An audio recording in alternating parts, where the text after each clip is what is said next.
are back with another video. Before we get into the video, like, comment, and subscribe to the channel. Now, is Nicki Minaj coming for Cardi B's record? Cardi B got 5 number ones, and I think she got, 2 diamond records? She actually has 3, just like Nicki. I don't remember. But with that being said, Nicki Minaj is coming for the record for the most diamonds in female rap, okay? As we know, Bang Bang, I think is Super Bass, and Starships are diamond, okay? But it has been reported that Anaconda and Only are close to being diamond, okay? Or eligible for diamond certification. And Fifi also is eligible for diamond certification. Okay, Universal need to do their job and get it certified, because when Cardi B officially pop back out with her ghost-written raps, she is gonna certify WAP. Okay, WAP is eligible to be diamond. So Nicki, you gotta hurry up and get that certification. But I think, in my opinion, no shade of WAP, that Anaconda and Super Bass and Starships, those are classic records. I don't feel like WAP is a classic, in my opinion. Not to me, anyway. I don't listen to WAP. I don't listen to Cardi B's music. I never do. No shade. I don't even know how she became a rapper. The industry must really hate Nicki Minaj, because the fact that she was able to become a rapper is blasphemy, because her raps are trash. But the point of the matter is, at the end of the day, Nicki Minaj is going to have the most certification in diamond history. She don't need no scammy. She got diamond hit records, okay? And hopefully she can continue to make them, okay? Let me know how y'all feel about that. Now, moving on to Cardi B and JT. As we know, JT and Cardi B fell out a few years ago after JT worked with Nicki Minaj. Nicki Minaj had JT on the Super Freaky Girl Queen mix. Cardi B felt a way about it. They went back and forth, and Cardi B called her prison pants. On JT's mixtape, she was taking some slick shots at Cardi B and Gorilla Glue. It has been reported, this was a few months ago, that her and Gorilla Glue have made amends. You know, they were caught liking each other's pictures. And for what I've been hearing, a record could possibly come out with Gorilla Glue and JT. Okay? But it has to be the right record. But I'm hearing that JT, she does want to patch things up with Cardi B and Megan Thee Stallion, especially since she doesn't have a relationship anymore with Nicki Minaj. You know, Nicki Minaj unfollowed JT. I think it was last year. She unfollowed JT and Ice Spice last year. So with that being said, you know, JT now wants to patch things up with Cardi B. And even though they have talked behind the scenes, they haven't really made complete amends, but hopefully that can change soon. Now, let me know if you guys would be here for a JT and Cardi B reunion. And as we talked about earlier this week, JT and Megan are trying to patch things up. You know, JT has lost a few friendships due to her Nicki Minaj alliance. But since she is leaving the Nicki Minaj alliance, she's ready to rejoin the Cardi B and Megan Thee Stallion alliance. And we'll see how that helps her career. I think that the general public might like JT a little bit more if she was cool with Cardi B, Gorilla Glue, and Megan openly. But the Barbs definitely won't support JT.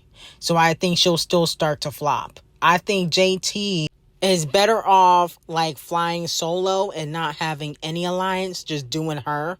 You know, Sexy Red kind of moves that way.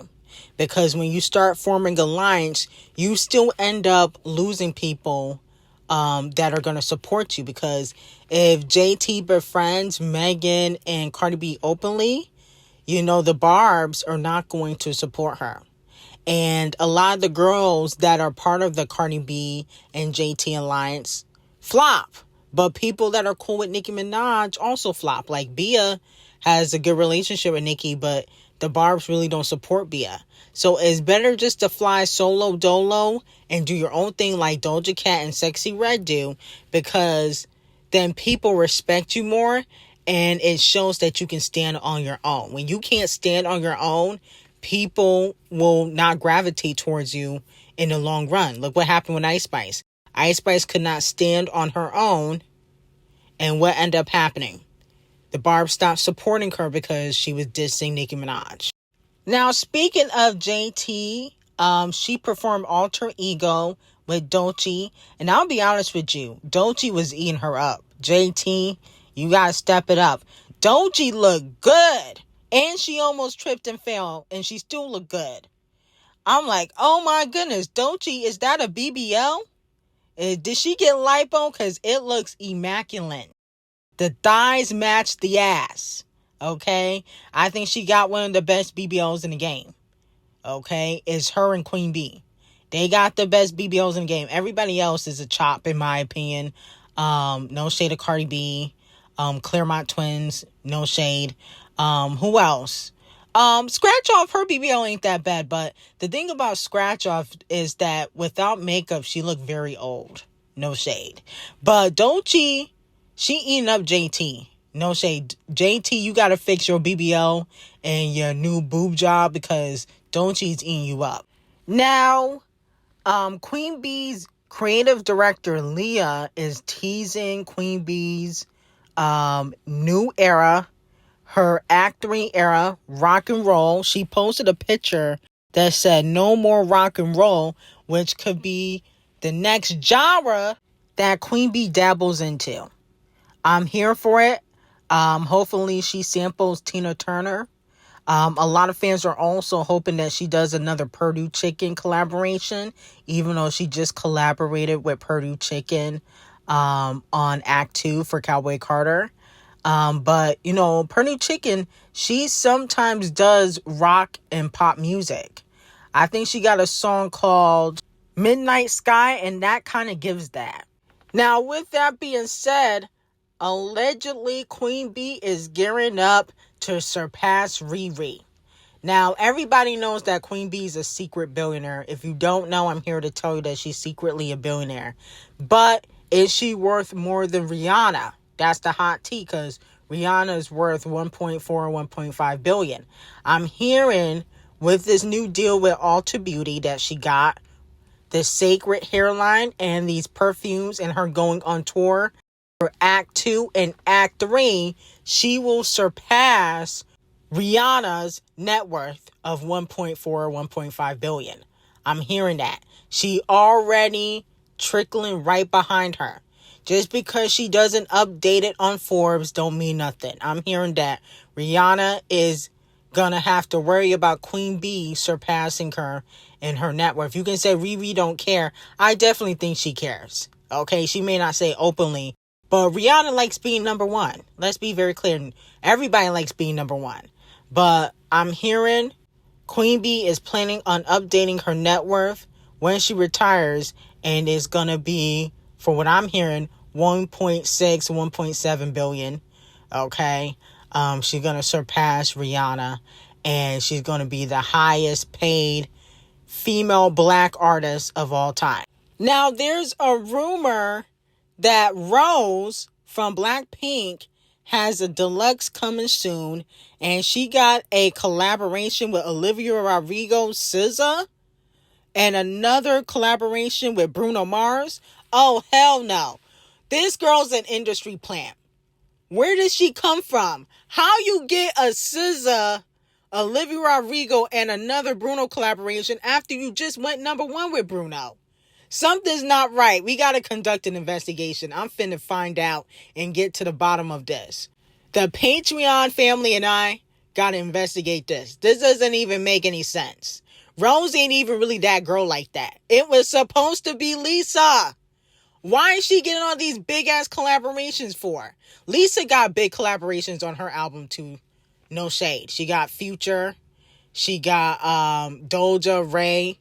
And she got Megan. Megan's not really an A-lister though. But she got some big collaborations on her album. But Rose, something is suspicious about Rose. Olivia Rodrigo don't really do collaborations like that. I gotta investigate that. Rose is suspicious to me. I find it very interesting that nobody's calling Rose from Blackpink an industry plant, but y'all was calling Dolce one. Interesting. I think Rose is more of an industry plant. Ain't no way you get all these big collaborations. What are you doing to get these collaborations? That's the question of the day. We will be conducting an investigation on Rose because something's not adding up. Now, moving on from that, Bhad Bhabie's Miss Whitman, which is a diss track to Arkansas, Kourtney Kardashian's stepdaughter, who is Travis Barker's daughter, debuts at 198 on the U.S. Payola chart with 348,000 streams. Wow! She doing better than Cardi B's doing on the charts. Wow, wow, wow. Listen, Minnesota, it's over. You need to bow out gracefully because she ate you up. There's really nothing you can say. I don't know what Arkansas is going to do. Oklahoma, you got to get somebody to write a diss track because she really ate you up easily. And she had the broke down version of Yo Daddy in the music video. And she sampled Kanye West. Who you gonna sample? Okay, Champagne Thickums.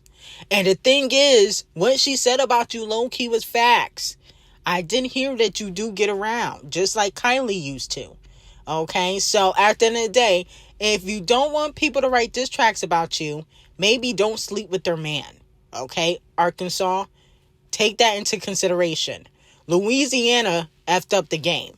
She decided to sleep around and sleep with somebody's baby daddy and didn't think that she was going to suffer the repercussions because she's white, and Chloe and Kylie had gotten away with it. But you were sadly mistaken. So donkey of the day to Arkansas, or whatever her name is, Minnesota, whatever, Mississippi, whatever state she named after, donkey of the day to that girl. Now, moving on to Champagne Thickums. Champagne Thickums, unfortunately, you got to come to the front of the congregation. Champagne Thickums has postponed remaining dates of his Australian, New Zealand tour. Okay? Now, he was supposed to do 16 shows. I guess he's not doing the full 16. And he said that it was because of scheduling conflicts. That is why he is postponing the remainder shows, but allegedly that is not true. There are speculation that Champagne Thickums might be pulling the remaining dates due to poor ticket sales initially seemed false. Both his Brisbane and Sydney tour dates are shown up as ticketing sites as virtually sold out, save for a handful of wheelchair accessible seats. However, fans on Reddit said that there were ample tickets available for all shows and wonder if the remaining tickets had instead been taken off sale. They said all shows had tons of tickets left and then were randomly marked as no availability. Interesting. So it seems as though Champagne Thickums is pulling a Megan Thee Stallion, pretending like he's selling out shows. Because my whole thing is, if your shows were sold out, why would you then postpone them or cancel them last minute? That doesn't even make any sense. It would only make sense for you to cancel them if they weren't really sold out. Because who would cancel a sold out tour or show in the middle of a hate train? You going through it with one of the biggest companies in the world and you going to cancel tour dates? You need these tour dates. I mean, come on now. You don't need the money, but you need the connection with your fans so they can support your music, because you're not even going to be in the top 20 next week on the Hot 100 and your album just came out. And then on top of that, Kung Fu Kenny's GNX is only selling 1,000 less than you. And his album came out like literally 5 months ago. Okay? How is he doing 108,000 like 5 months in, and your album came out last week and you only doing 109,000 the second week? Tate Murray is literally outselling you. That's embarrassing. Okay? You supposed to be Well, you were supposed to be the king. You no longer are the king. I never consider you to be the king, but a lot of people consider Champagne Thickums to be the king. So it just don't make sense to me. So Donkey of the Day is Champagne Thickums. Now, moving on from that, Leon Thomas announces that he will be working on a Mutt Deluxe, which features Kehlani, Big Sean, Halle Bailey, and more. So mostly F-listers. Okay. I love the Mutt song by Leon Thomas, but we do not need Kehlani on anything. No shade. Okay. Big Sean, is this 2009? Who gives a fuck about Big Sean in 2025? Come on now. Stop. Halle Bailey? Okay, so basically you couldn't afford any A-list collaborations. What happened to the Chris Breezy collaboration? I hope he's on there. At least, I think that you need to call up Coco Jones or Victoria Monet. I think that would have been better. I mean, you wrote for SZA. Why wouldn't you ask her to be on the deluxe? That don't even make any sense. You wrote or produced News. I think you produced it. So at the end of the day, why wouldn't you call up SZA? Kehlani, Halle Bailey, and Sean, Big Sean, is a chop. We do not care about these people. Stop. Okay, Donkey of the Day to Leon Thomas. Now, moving on to the king of rap quickly, Kung Fu Kenny's GNX becomes the fastest rap album of the decade to reach 2 billion streams on Paolify, which it took like 95 days. It breaks the previous record that was held by Utopia, which is by Travis Scott. So congratulations to Kung Fu Kenny. And people can say that, oh, Kung Fu Kenny's getting payola, but why would Universal give Kung Fu Kenny payola if they're in the middle of a lawsuit of Champagne Thickums accusing them of giving Kung Fu Kenny payola for Not Like Us? That doesn't make any sense. Why would they get their hands dirty for Kung Fu Kenny when they're in the middle of a lawsuit? The people are secretly listening to Kung Fu Kenny. They just don't want to admit it. But a lot of y'all secretly listening to Luther, Dodger Blue. Y'all secretly listening to Peekaboo. Because the album was a hit. Y'all can just admit it, though. Now, it has been reported that Partynextdoor was sneak diss and Tory Lanez. Let's take a listen. Not y'all niggas friends. What you talking about, bro? Thousands at a time. Thousands at a time. Just thousands at a time. Stop saying my name, nigga. Yeah. Hey. That nigga bitch that fuck with me, she never talked, I gave her money big. Fuck what Charlie ain't saying, you know the B, I'm running it. I did everything he did, you know he just a running. Drummer man. What you talking about? I'm the man. First of all, that was garbage. Okay, I don't know what that snippet was, but that was doodle. Okay, Party. That's one. Number two, this also kind of confirms what I've been saying about Champagne Thickums and Tory, that Champagne Thickums don't really mess with Tory Lanez, because how Champagne Thickums artists, Partynextdoor, openly dissing him after Champagne Thickums said free Tory multiple times this year and last year. Okay? And the reason why I don't think Champagne Thickums likes Tory is because prior to Tory going to jail, he never worked with him. Okay, let's be very clear. And then on top of that, he also sneak dissed him in Summer 16. Go back and listen to that song, Summer 16. And he said, all the new niggas want to be me a little. Okay, he was talking about Tory. Because a lot of people would compare Tory to Champagne Thickums because Tory can rap and sing. Now, with that being said, I think Champagne Thickums only started saying free Tory to get underneath Camel Faces and Megan Thee Stallion skin because he don't mess with Megan. But I definitely don't think he likes Tory because he was out for years. You never worked with him. You worked with The Weeknd. You worked with Central C, Little Baby, all these people, but you didn't work with Tory Lanez. And you work with Scratch Off and Ice Spice. You just sampled Ice Spice, but you couldn't work with Tory? No! Okay, I think he only saying free Tory to get underneath Rock Nation and Megan Thee Stallion skin. And then Party trying to do this fake ass apology, but no. Keep the same energy. You was talking down on that man, and he is in jail. Now, Donkey of the Day is going to ASAP Rocky. A$AP Rocky must face A$AP Really's assault lawsuit as judge sets a trial date for that. How he lose in court and want to file a lawsuit? Oh my goodness, this is embarrassing. Now, do I believe A$AP probably shot A$AP Rocky? Absolutely, but he didn't have enough evidence to prove it in court. And you can tell he's a little bit on the cuckoo side. So, Riri, just give this man $1 or $2 million, because I don't think A$AP got it. But just give this man, Riri, $2 million and have him go away. Please. Because this is honestly embarrassing. How he lose in court just literally last week and now want to sue. That don't make no sense. Pay him off so he can go away. I'm tired of seeing his face. Anyway, I got some hot tea on Patreon. Link will be in the description. Have a great day.